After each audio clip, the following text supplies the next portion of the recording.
соотечественники. He said his action was inevitable. After 6.5 years in power, Mijaíl Gorbachev confirmed his resignation on television tonight. Я покидаю свой пост с тревогой, но и с надеждой, с верой в вас, в вашу мудрость и силу духа. Мы наследники великой цивилизации, и сейчас от всех и каждого зависит, чтобы она возродилась к новой, современной и достойной жизни. The president who returned to power from house arrest after the failure of the August coup never recovered his authority and tonight paid the political price. The man with no country left to govern said he was leaving the nation in a better state than he'd found it and described some of the achievements of his rule. Мы открылись миру, отказались от вмешательства в чужие дела, от использования войск за пределами страны. И нам ответили доверием, солидарностью и уважением. Мы стали одним из главных оплотов по переустройству современной цивилизации на мирных демократических началах. In his 6 years in power, Mijaíl Gorbachev transformed the Soviet Union from authoritarian dictatorship to fledgling democracy. He met with US presidents and slashed the Soviet nuclear arsenal.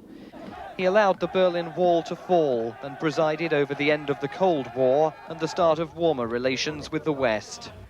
Sergei Stankevich is one of those who now assumes the mantle of power. A senior advisor to President Yeltsin, he's one of the younger generation of politicians taking over here.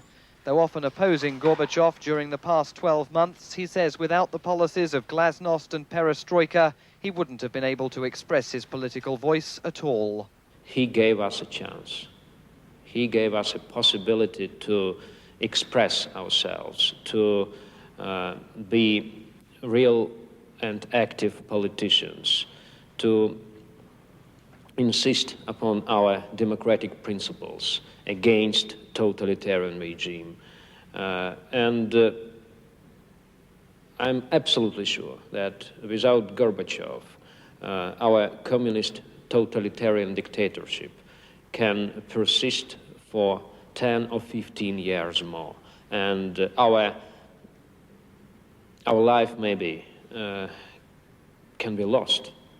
Пост президента не предусмотрен. Today, Gorbachev's oldest foe, President Boris Yeltsin, told the Russian parliament that it was time to end the tradition of disgracing former leaders.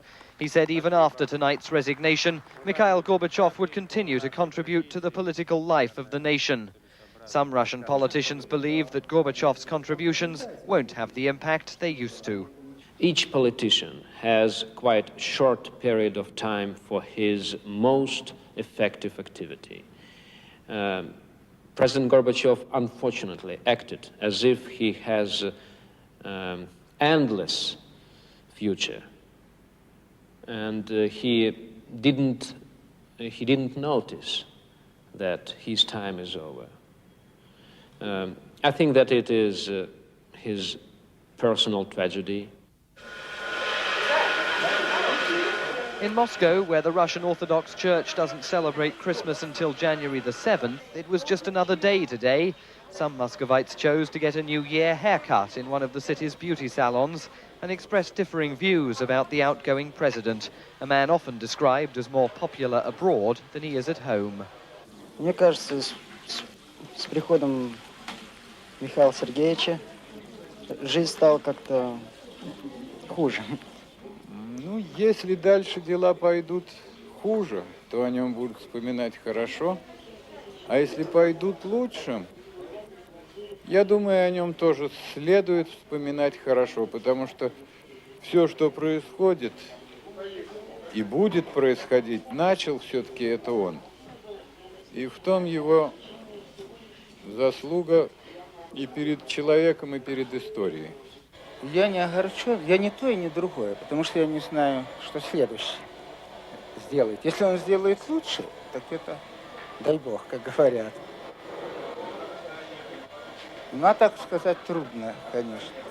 The man making plans for the future today acquired the briefcase that controls the nuclear weapons of the former Soviet Union.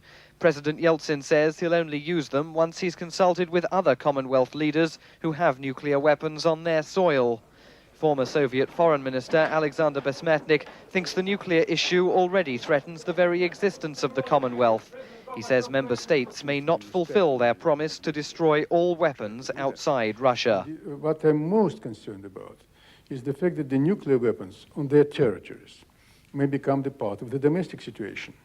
That means that the leaders of those republics may not be able to say, let's destroy that weapons immediately or very soon, because they would be afraid that that may have negative effects on their political position in the country.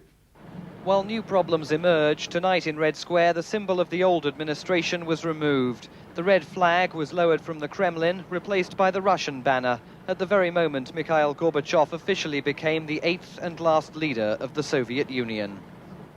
At the end of his time in power, Mijaíl Gorbachev said tonight that in a country such as this one, it is not possible to carry out reforms without repercussions. He described reforming the nation as a risky policy.